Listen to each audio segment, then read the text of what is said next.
Section 1. An enduring enigma. Was the ghost of Flight 305 a woman? I wish to pose a curious question to you. Could the man who called himself Dan Cooper have been a woman? It is a thought that few have truly entertained. We shall explore this together. I will speak to you in a calm and considered manner. We will look at the small facts. We will inspect the clues. And at the end, I will offer you my honest view. The story itself is quite famous. It has become a modern legend, a tale told around digital campfires. It speaks of daring. It speaks of mystery. It speaks of a person who simply vanished into the night sky. Let us briefly recount the events of that day. It was a cold Wednesday, the day before Thanksgiving in 1971. A person boarded a Boeing 727 in Portland, Oregon. He used the name Dan Cooper. Section 2. A portrait of a phantom. The eyewitness accounts. The first and most powerful evidence is the testimony of the crew, Tina Mucklow, Florence Schaffner. They described a man, height, weight, olive complexion, dark hair. Their memories formed the basis of the famous composite sketches. These are the recollections of people who were there, under immense stress, of course. Yet their descriptions have remained remarkably consistent over the years. This is the cornerstone of the traditional theory. Yet we must ask ourselves about the nature of memory. In a tense situation, the mind can be a strange instrument. People see what they expect to see. A hijacker in 1971 was expected to be a man. Suit, tie, briefcase.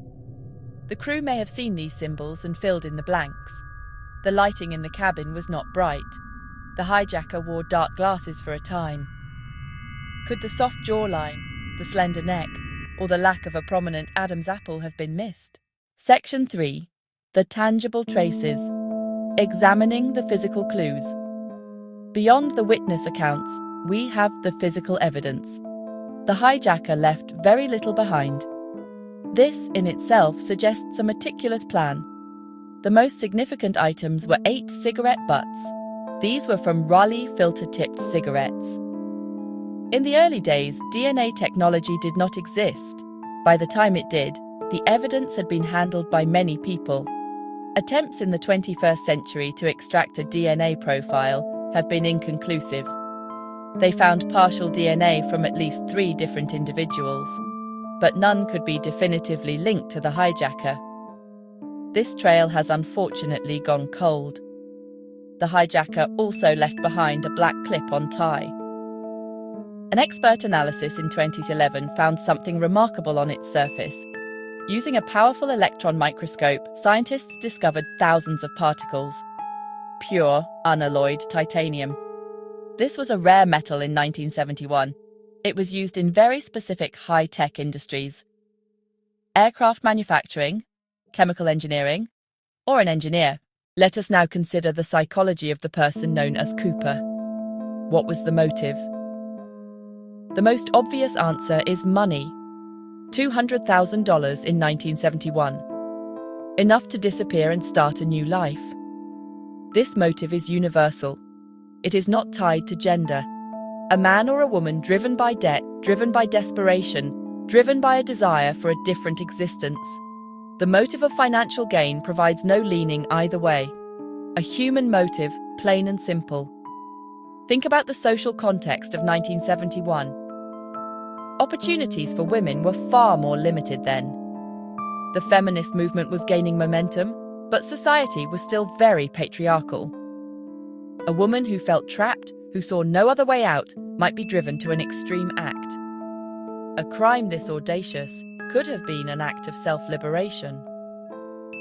The hijacker's mannerisms are also a key part of the puzzle. The calmness, the politeness, the lack of aggression.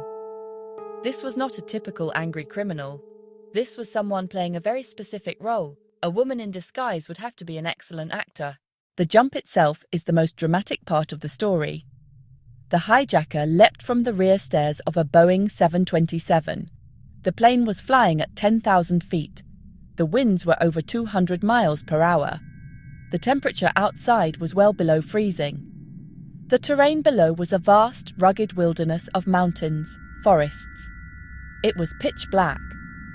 Many experts believe that no one could have survived that jump. However, we must challenge this assumption of certain death. The hijacker was not an amateur.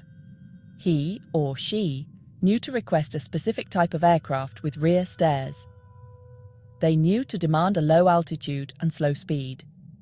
This demonstrates a degree of knowledge, military parachuting experience, sport parachuting experience. They would have been prepared.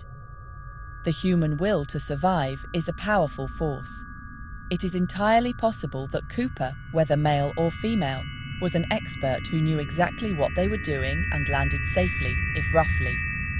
Could a woman possess the physical strength for such an ordeal? The ransom money weighed about 21 pounds. The parachute weighed another 20 pounds. This is a significant but not impossible load. A fit woman could certainly handle it. Surviving in the wilderness would require toughness and resilience. These are not exclusively male traits. We must not underestimate the power of social bias. In 1971, the world was a very different place. The idea of a woman planning and executing a major skyjacking was almost unthinkable. Crime, especially violent or audacious crime, was seen as a male domain. This cultural assumption would have profoundly influenced the investigation from the very beginning. The FBI, the media, and the public all immediately pictured a man. This is not a criticism, it is simply a fact of the time. This initial assumption created a powerful current that has been difficult to swim against. This bias would have affected the witnesses as well. As we have discussed, memory is suggestible. The crew was looking for a man. They saw a figure in a suit and tie. Their brains likely filled in the rest of the details to match their expectations. This is a known psychological phenomenon called confirmation bias. They might have unconsciously ignored small details that did not fit the male narrative. A slightly higher voice, a more slender build, smaller hands. These details could have been dismissed or forgotten. Consider how the investigation might have been different if the woman theory had been taken seriously from the start. Would they have explored different social circles? Perhaps they would have looked into women with aviation experience, or women who had recently left jobs at high-tech firms. By focusing exclusively on male suspects, the investigation may have missed a whole universe of possibilities. The search was defined by its starting point, built on a social assumption about gender. So, after reviewing the clues, where do we stand? We must weigh the evidence with a clear and balanced mind. The eyewitness testimony from the flight attendants is the most direct evidence we have. They believed they were dealing with a man. For half a century, this has been the foundation of the case. Combined with the masculine presentation, the suit, the tie, the briefcase, the argument for a male hijacker is strong. It is the simplest explanation. It requires the fewest leaps of logic. This is the path of least resistance. However, the case is riddled with ambiguities. The physical evidence provides no clue to gender. Aircraft knowledge and parachute familiarity are skills a woman could possess. The calm, calculated manner could be interpreted as a masterful acting performance necessary for a woman in disguise. The lack of a body or any definitive trace after the jump means we cannot rule out a well-planned escape with an accomplice. Every hard fact is surrounded by a fog of uncertainty. If I am to give a verdict, I must speak plainly.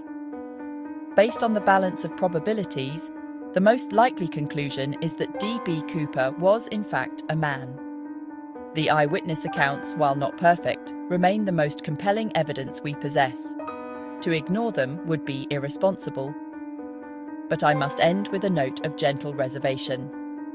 I choose not to close the door on this intriguing possibility. The evidence is far from absolute. A small but persistent doubt remains. The idea that a woman could have executed this flawless crime, using the era's own prejudices as her greatest shield, is a powerful one. Another clue is the parachute selection. Cooper demanded 4 parachutes.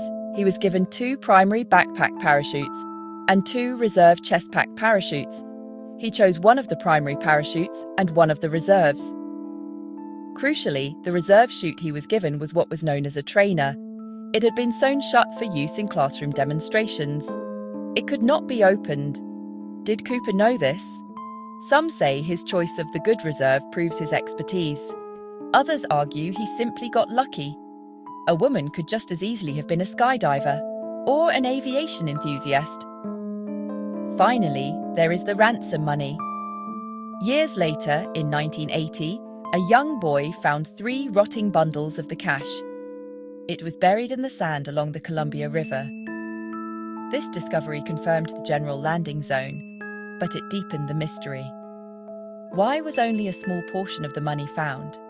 Did the rest wash out to sea? Did Cooper lose it during the jump? Or did he bury it and fail to return? The money itself tells us nothing of the hijacker's identity. It is a silent testament to the event. A ghost of the crime that offers no name, no face, and certainly no gender. For more than 50 years, the image of this hijacker has been fixed. We picture a man in middle age. The FBI sketches, based on eyewitness accounts, show just that. He wore a dark business suit. He wore a black tie. He carried a simple briefcase. He spoke calmly. He even ordered a bourbon and soda. The flight attendants who spent hours with him were certain. They saw a man. For decades, this image has defined the investigation. It has shaped every theory and every lead. It has been the unquestioned foundation of this great American mystery. But let us pause for a moment. Let us hold that image at arm's length. Can we be entirely sure? Is it not possible for a person to conceal their true self? Could this audacious hijacker have been a woman in a clever disguise? This is not merely a flight of fancy.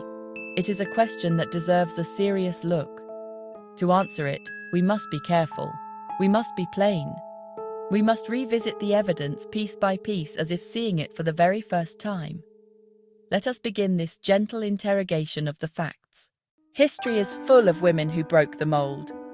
We have had female pirates, female spies, and female outlaws. They often used their gender as a tool, using society's low expectations to their advantage. To dismiss the possibility that Cooper was a woman is to ignore the lessons of history. It is to believe that daring, intelligence, and a thirst for freedom are qualities that belong only to men. I do not believe that is true. We may never know for certain. Perhaps that is the point. The story is about the mystery itself, a human figure who stepped out of a plane and into the realm of legend. Until we have a body, a parachute, or a confession, the ghost of Flight 305 will keep its secrets.